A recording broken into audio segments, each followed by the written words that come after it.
jumpa lagi bersama Karika. Nah, kali ini kakak akan membawakan materi tentang sistem reproduksi. Nah, ini part yang keduanya ya. Kalau part yang pertamanya itu adalah di video sebelumnya. Pada part yang kedua ini, itu kakak akan jelaskan tentang menstruasi, kemudian fertilisasi, pembuahan, gestasi itu kehamilan, dan partus itu persalinan, serta gangguan atau kelainan pada sistem reproduksi dan alat kontrasepsi. Oke, simak video kakak kali ini. Oke, adik-adik, kita bahas materi yang pertama dulu tentang menstruasi. Nah, menstruasi itu terjadi pada wanita ya. Menstruasi itu lamanya, jadi lamanya biasanya normalnya menstruasi itu selama 28 hari. Itu siklus normal rata-rata. Tapi ada juga menstruasi itu ada siklus pendek itu selama 18 hari. Kalau siklus panjangnya selama 40 hari. Maksudnya apa? Nah, jika menstruasi, hari pertama menstruasi itu dinamakan hari 1. Jadi pertama menstruasi itu namanya hari pertama. Kemudian sampai setelah menstruasi, kemudian menstruasi selanjutnya itu pada hari ini sampai setelahnya sampai hari 28 ya. Dan menstruasi selanjutnya itu dimulai lagi hari pertama. Jadi itu maksudnya siklus 28 hari, bukan mensnya yang 28 hari ya. Nah, siklus menstruasi ini itu dibagi atas 4. Yang pertama itu ini biasanya rata-rata orang itu 5 hari untuk menstruasinya. Jadi ini siklusnya menstruasi. Kemudian setelah menstruasi dari hari 5 sampai hari 13 itu dinamakan fase pra-ovulasi. Artinya sebelum ovulasi. Dan hari ke-14 itu saat ovulasi. Jadi hari ke-14 di tengah-tengahnya ya, 1 ke 28 tengah-tengahnya hari ke-14 itu dinamakan masa subur. Itulah saat si wanita mengeluarkan sel telurnya atau dinamakan dengan ovulasi. Kemudian setelah ovulasi dinamakan fase pasca ovulasi. Kemudian kembali lagi fase menstruasi. Jadi itu yang namanya siklus, dia berputar terus. Nah, sebelum kita bahas fase-fase ini, kalian harus tahu dulu bentuk atau gambar dari siklus menstruasi ini. Nah, ini ada 4 kelompok gambar ya tentang siklus menstruasi. Yang di bawah itu yang endometriumnya, dilihat penebalannya. Kemudian ini adalah hormon yang dihasilkan oleh ovarium, yaitu ada hormon progesteron dan ada hormon estrogen. Kemudian ini ovariumnya, perkembangan ovumnya ya yang berada di dalam ovarium. Kemudian ini adalah hormon yang dikeluarkan oleh kelenjar hipofisis. Ada hormon FSH dan hormon LH. Oke. Nah, yang pertama kalian lihat dulu pada fase pra-ovulasi. Berarti sebelum sel telur dikeluarkan, apa dulu yang harus terjadi? Kita lihat di sini. Hormon yang biru itu adalah FSH. Hormon FSH itu dihasilkan oleh hipofisis saat praovulasi itu meningkat. Jadi praovulasi itu dari hari ke-5 sampai hari ke-13 ya. FSH meningkat. Fungsinya FSH itu apa? Fungsinya adalah untuk pembentukan atau perkembangan sel telur. Awalnya dari folikel primer, folikel sekunder, sampai folikel de Graaff. Folikel de Graaff itu adalah folikel di mana sel telurnya udah matang dan siap untuk diovulasikan. Nah, saat praovulasi, coba kita lihat hormon estrogen mulai dibentuk, ya, mulai meningkat, tapi belum naik. Nah, kemudian lanjut dia fase ovulasi. Fase ovulasi itu adalah pada hari ke-14. Coba kita lihat lagi. Di sini hormon estrogen sudah meningkat. Fungsinya hormon estrogen di sini adalah untuk mulai mempertebal dinding rahim. Nah, coba lihat dinding rahim atau endometrium di sini mulai tebal. Kemudian saat estrogen meningkat, itu FSH turun. Kemudian LH juga meningkat. Jadi fungsi hormon LH atau luteinizing hormone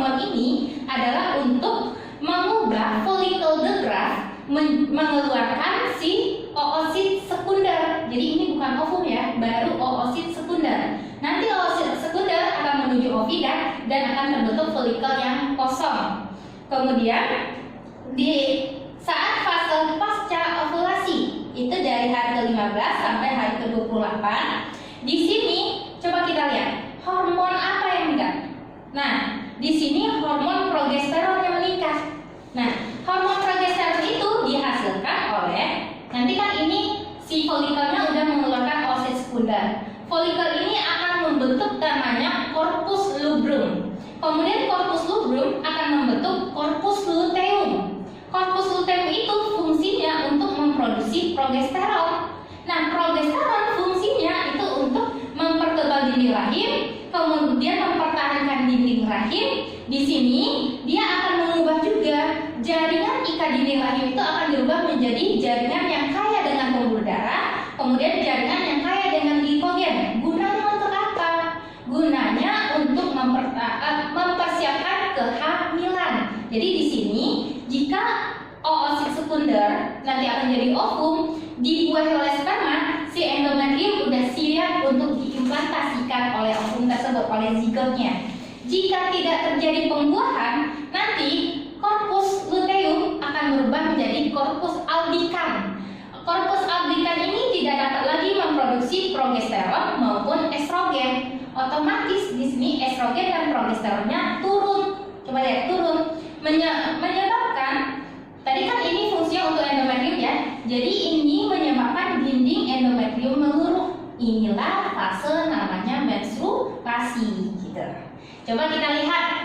Ini yang kakak jelasin tadi. Fase-fase menstruasi ada 4 macam fasenya. Ada praovulasi, ovulasi, pasca ovulasi, dan menstruasi. Praovulasi itu FSH yang meningkat. Jadi ini yang kakak jelasin. Fungsi FSH, F folikel, berarti dia untuk pertumbuhan folikel. Nah, adik-adik harus tahu apa itu folikel sebenarnya. Bedain ya, folikel sama ovum berbeda. Jadi folikel itu adalah tempat, jadi ini folikel ya, tempatnya si ovum yang belum patah. Jadi ovumnya di sini, ini tempatnya itu namanya folikel, gitu. Hapus ya. Kemudian saat fase ovulasi, apa yang meningkat di sini? Itu hormon estrogen yang meningkat. Nah, fungsinya untuk mempertebal endometrium. Kemudian LH juga meningkat. Fungsinya untuk memecah folikel degraf. Folikel degraf yang mana kali ini ya? Folikel yang udah matang. Kemudian dan mengeluarkan oosit sekunder. Inilah fase namanya ovulasi, gitu ya. Nanti oosit sekunder diterima oleh fimreae, kemudian masuk ke ovida. Pasca ovulasi, kita lihat di sini yang meningkat itu adalah progesteron. Fungsinya untuk apa? Untuk penebalan dan mempersiapkan kehamilan. Gitu. Kemudian ada fase menstruasi. Nah, estrogen dan progesteron di sini turun, rendah ya, turun. Nah, kalau estrogen dan progesteron turun, maka terjadilah peluruhan endometrium dan pengeluaran oosit sekunder serta darah. Itu adalah fase menstruasi. Silakan dicatat, dipelajari lagi. Oke, kita lanjut adik-adik. Setelah menstruasi, nah jika misalnya terjadi pembuahan, itu namanya fertilisasi. Jadi saat fertilisasi ini berarti nggak terjadi lagi dong menstruasinya. Nah, fertilisasi itu nama lainnya adalah pembuahan. Nah, artinya apa? Di sini terjadi peleburan antara inti sel sperma dan inti sel ovum. Nah, tujuannya buat apa? Buat untuk membentuk zigot. Jadi fertilisasi itu ujungnya adalah untuk membentuk zigot. Zigot berkembang jadi embrio, nanti akan berkembang jadi janin. Gitu. Nah, fertilisasi itu terjadi di ovida. Jadi tempatnya di mana? Di ovida. Sini aja nggak bikin ya. Tempat T4 di sepertiga ovida dia terjadi. Ovida atau nama lainnya adalah tuba fallopi, di sepertiganya.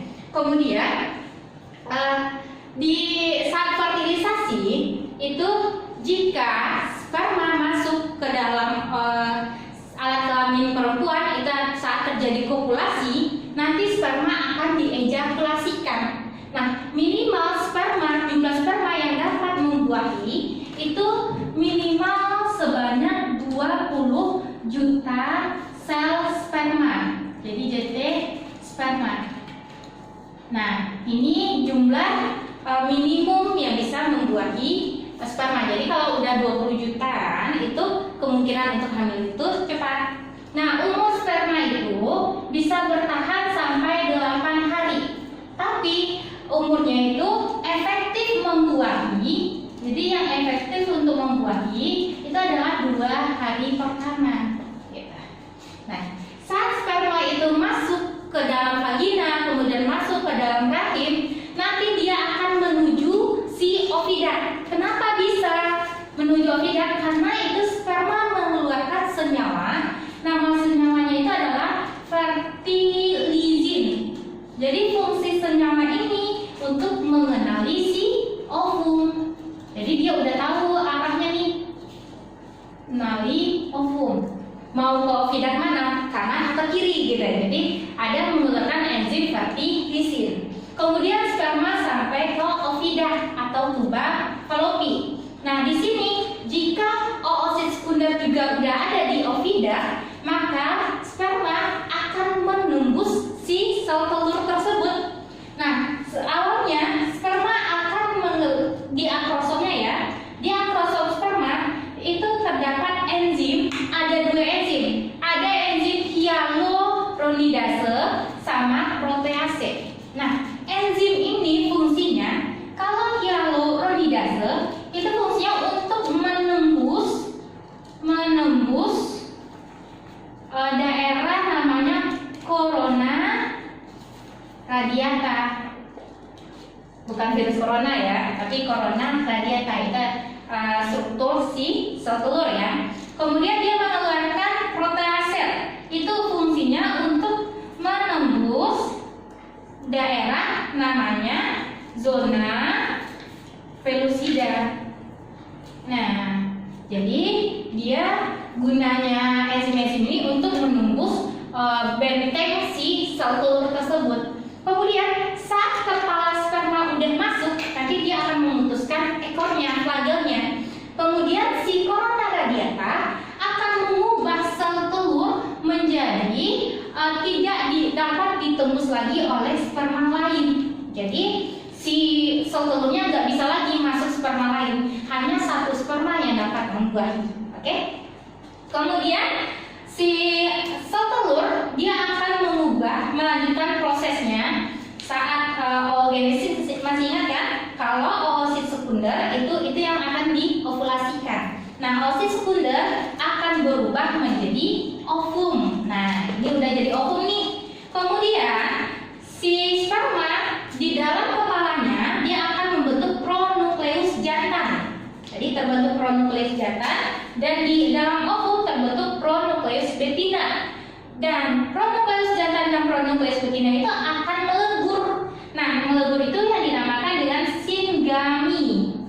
Inilah prosesnya, namanya fertilisasi. Setelah melebur dia akan membentuk zigot. Nah, zigot itu nanti akan berubah bentuk nanti sampai membentuk embrio dan akan diimplantasikan pada endometrium. Jadi ini adalah saat fertilisasi. Oke adik-adik, kita lanjut tentang gestasi. Nah, gestasi itu adalah kehamilan ya. Jadi gestasi itu nama lainnya adalah kehamilan. Nah, proses kehamilan ini itu terjadi di uterus atau di dalam rahim. Jadi terjadi di uterus, nama lain dari rahim. Nah, lamanya kehamilan itu selama lebih kurang 266 hari atau sama 38 minggu. Jadi ini tergantung ya, rata-rata biasanya kehamilan itu selama 38 minggu atau 9 bulan lebih beberapa hari.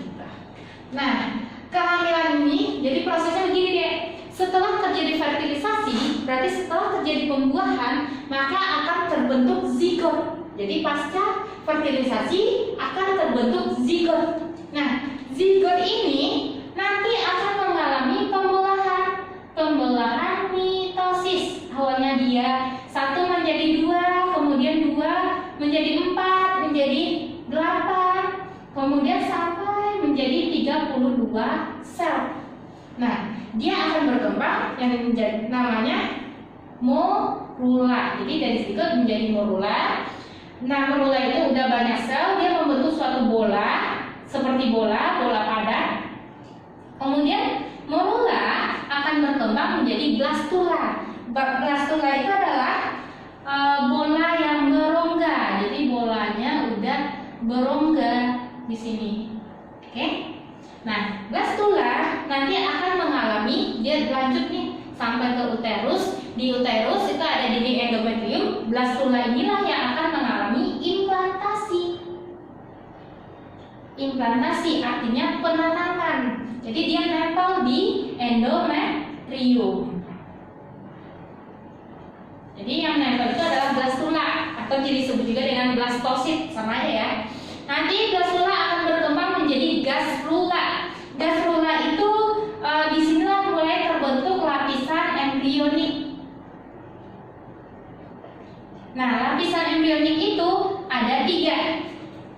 Yang pertama itu adalah lapisan paling luar, ektoderm. Kemudian ekto ya, kemudian mesoderm dan endoderm. Nah, 3 lapisan ini yang ada di gastrula. Nanti masing-masing lapisan ini akan membentuk organ tubuh kita. Contohnya ektoderm. Ektoderm itu adalah lapisan paling luar. Nanti dia akan membentuk kulit. Ya, kulit ini paling luar. Kemudian bisa juga membentuk saraf.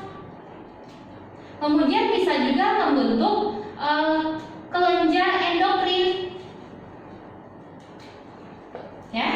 Kemudian lapisan tengah, meso tengah, mesoderm. Dia akan membentuk organ, sistem organ, ada membentuk sistem sirkulasi, kemudian sistem reproduksi, kemudian sistem urinaria. Nah, banyak sistem-sistem yang lainnya ya, itu lapisan tengah yang membentuk. Kemudian lapisan dalam, endo dalam. Dia akan membentuk sistem pencernaan. Dan aja sistem pencernaan kita, lambung kita, usus kita itu berada di dalam kan? Pencernaan. Kemudian dia juga membentuk sistem pernafasan.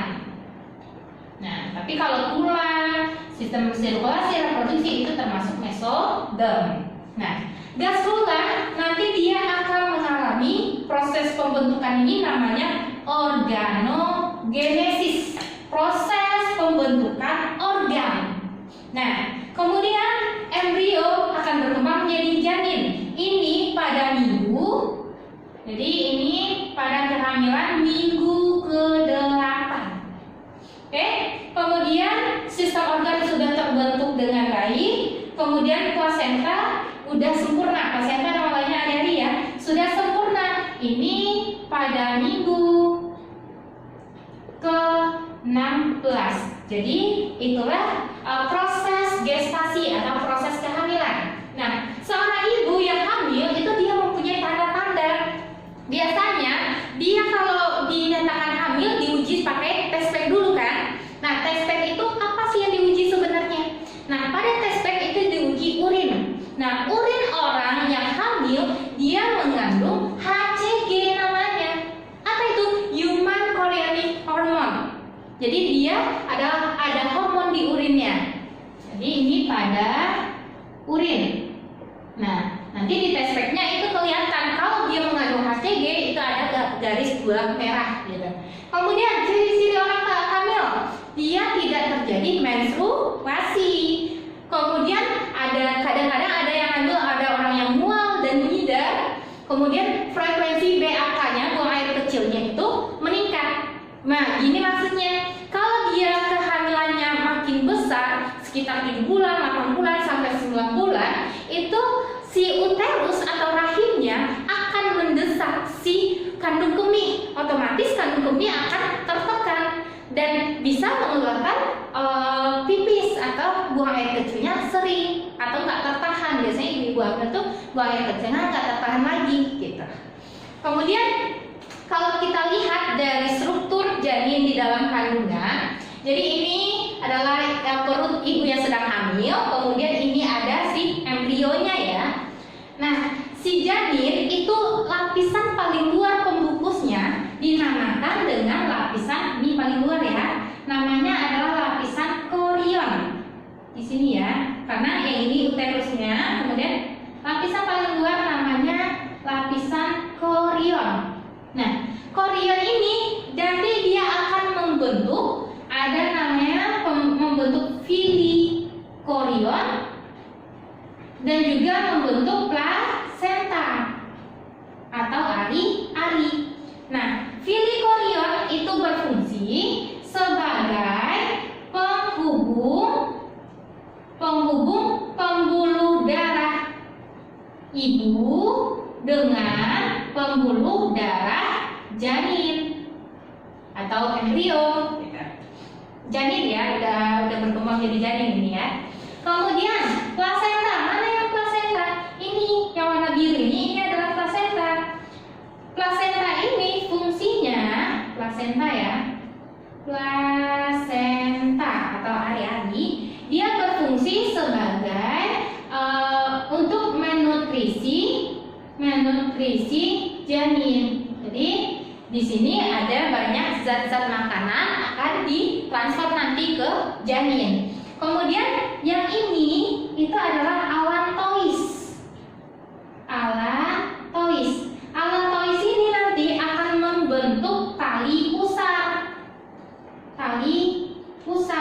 Jadi ini adalah tali pusar si bayi. Fungsinya tali pusar ini untuk apa?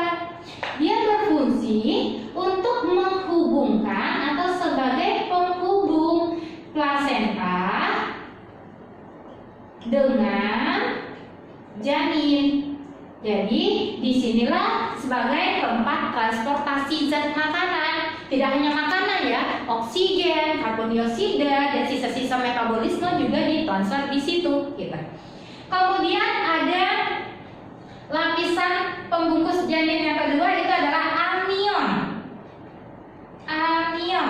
Nah, di dalam amnion itu terdapat cairan ketuban. Jadi di sini ada cairan ketuban atau cairan amnion namanya ya, amnion. Nah, fungsi cairan ketuban ini adalah untuk melindungi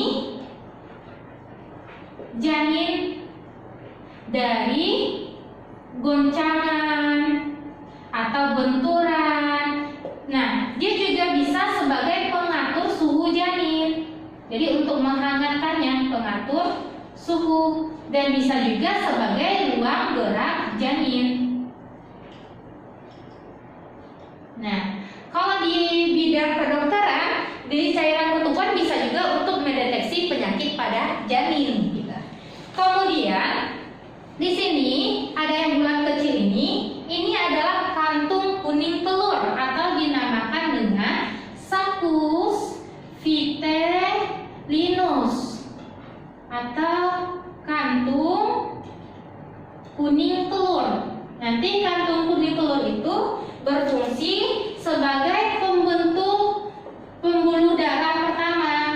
Jadi pembentuk pembuluh darah dan juga bisa membentuk darah pertama pada janin. Nah, semakin gede nanti janinnya, saccus vitellinusnya semakin kecil. Jadi beginilah struktur bayi dalam kandungan atau janin dalam kandungan. Oke, tadi kakak udah jelasin tentang fertilisasi, berarti pembuahan. Kemudian setelah terjadi fertilisasi, terjadi itu gestasi, kehamilan. Nah, nanti udah terbentuk janinnya udah 9 bulan 10 hari atau 38 minggu, dia akan keluar. Itu masuk ke dalam proses partus. Itu adalah persalinan. Oke. Jadi ini persalinan. Nah, proses persalinan itu dibantu oleh hormon-hormon berikut. Ada relaksin, estrogen, oksitosin, dan CRH atau corticotropin releasing hormone. Nah, hormon-hormon ini membantu proses kontraksi dan relaksasi si otot-otot untuk persalinan. Jadi, nah, relaksin, hormon relaksin, namanya aja relaksin, berarti fungsinya untuk relaksasi uterus, ya. Kemudian estrogen, oksitosin, sama hormon CRH itu fungsinya untuk kontraksi uterus. Nah, karena hormon-hormon inilah nanti terjadi proses persalinan pada bayi. Nah, prosesnya begini. Dia ada 3 proses persalinan pada bayi itu atau proses partus itu. Yang pertama itu ada namanya dilatasi serviks leher rahim. Nah, dilatasi serviks itu maksudnya adalah terjadi pembukaan. Jadi, jika ibu yang hamil itu mulai kontraksi perutnya, kemudian pas dicek ke dokter udah pembukaan 2, nah itu yang maksudnya pembukaan. Sampai pembukaan itu lebih kurang itu sampai 10 cm. Kalau udah pembukaan 10, itu bayinya terjadi proses kelahiran pada bayi.